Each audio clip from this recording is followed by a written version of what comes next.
لیکن ہم نے کہا نہیں نہیں، یہ میرا شاہکار ہے، اس کو غسل دو، بیری کے پتے بھی ڈال لو، صفائی ستھرائی خوب ہو جائے، چٹے لباس کا کفن دو، سند سند پہ خوشبو بنو، اب سارے تجھے دیکھنے آ رہے ہیں، تو دولہا بنا ہے، تیرا منہ دیکھنے سارے آ رہے ہیں، ساری بستی امڈی آ رہی ہے تجھے دیکھنے کے لیے۔ پھر تیری چارپائی اٹھی، 4 بندوں نے اٹھایا، کندھا بدل بدل کے چلتے، ہر ایک کی خواہش ہے کہ میں کندھا دے لوں۔ پھر میں نے کہا تیز نہ چلنا، میرے شاہکار کو کہیں جھٹکا نہ لگے۔ پھر تیرا اعزاز اور تیرا پروٹوکول کہ امام کعبہ بھی ہو تو وہ پیچھے اور تجھے آگے رکھا گیا۔ انسان ذرا غور تو کر، تو کس چیز پہ نازا ہے اور بھول گیا اس رب کو؟ آجا، اس کی رحمت کی باہیں کھلی ہوئی، وہ بلا رہا ہے تجھ کو، آجا پلٹ کے آجا، آنا تو تو نے ہے ہی، کل جو کفن میں منہ چھپا چھپا کے آتا پھرے گا، آج کھلے منہ آجا، اس کی رحمتیں آواز دے رہی ہیں، یا ایھا الانسان ما غرک بربک الکریم۔ صاحبو، جوانی کی توبہ بہت بڑی دولت ہے۔ جو جوان ہیں وہ جوانی کے ایک ایک لمحے کو غنیمت سمجھیں۔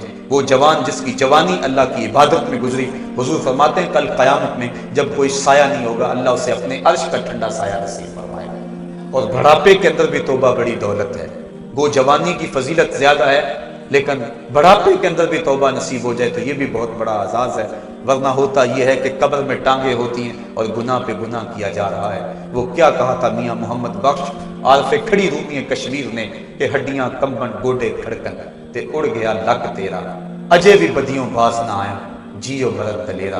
ہے انسان کدھر بھٹک رہا ہے، مالک تجھے آوازیں دے رہا ہے۔ کبھی بھاگے ہوئے کو بھی یوں آوازیں دی جاتی ہیں، کبھی در چھوڑ کے بھاگنے والوں کو بھی یوں بلایا جاتا ہے، لیکن کہتا ہے توبو اللہ، آ جاؤ، میری رحمت کے دروازے کھلے ہوئے ہیں، ابھی مغرب سے سورج طلوع نہیں ہوا۔ میرے بندے، جب تو توبہ کا ہاتھ پھیلائے گا، میں تیرے گناہ جو ہیں وہ فرشتوں کے خیالوں سے بھی مٹا دوں گا، نامہ اعمال سے بھی مٹا دوں گا۔ جو زمین گواہ بنی ہے وہ بھی گواہی دینا بھول جائے گی، تیرے اعضاء بھی بھول جائیں گے، گناہ تجھے بھی یاد نہیں رہیں گے، اور ان 4 گواہوں کو یاد نہیں رہیں گے۔ کل قیامت کے دن جب رب کے حضور ملے گا تو کوئی گواہ تیرے گناہوں کا موجود نہیں ہوگا۔ آ تو صحیح، جھولی پھیلا تو صحیح، ہم تو مائل بکرم ہیں، کوئی سائل ہی نہیں، ہم تو مائل بکرم ہیں، کوئی سائل ہی نہیں، راہ دکھلائیں کسے، کوئی رہ رہے منزل ہی نہیں۔ آؤ، توبہ کا دروازہ کھلا ہے، اس کی رحمتوں کا دروازہ واہ ہے، اس کی کرم نوازیاں تمہیں آواز دے رہی ہیں۔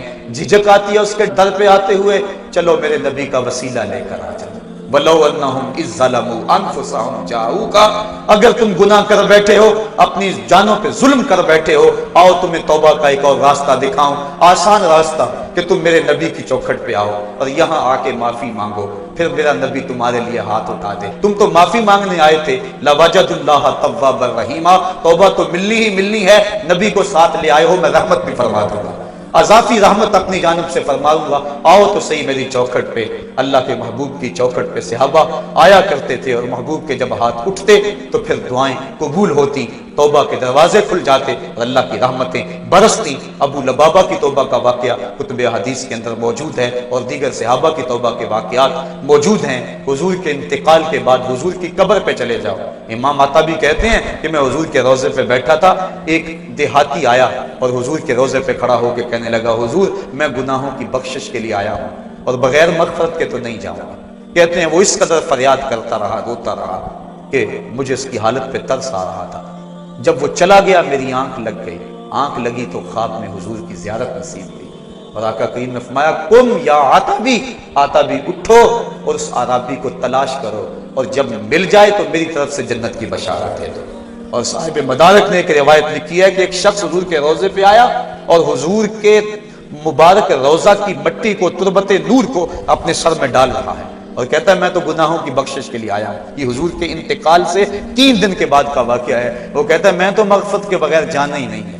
وہ تو چلا گیا لیکن یہ جم کے بیٹھ گیا، غنی کے در پہ ڈیرے جما دیے، کہا میں تو نہیں جاؤں گا جب تک میری مغفرت نہ ہو۔ فنودی من القبر انہ قد غفر لک، صاحب مدارک لکھتے ہیں گنبد خضرا سے آواز آئی، جا تیرے گناہوں کو معاف کر دیا گیا، مجرم ہو تو منہ اشکوں سے دھوتے چلے آؤ، آؤ درے تواب پہ روتے چلے آؤ۔ قرآن میں مذکور ہے بخشش کا طریقہ، سرکار کی دہلیز سے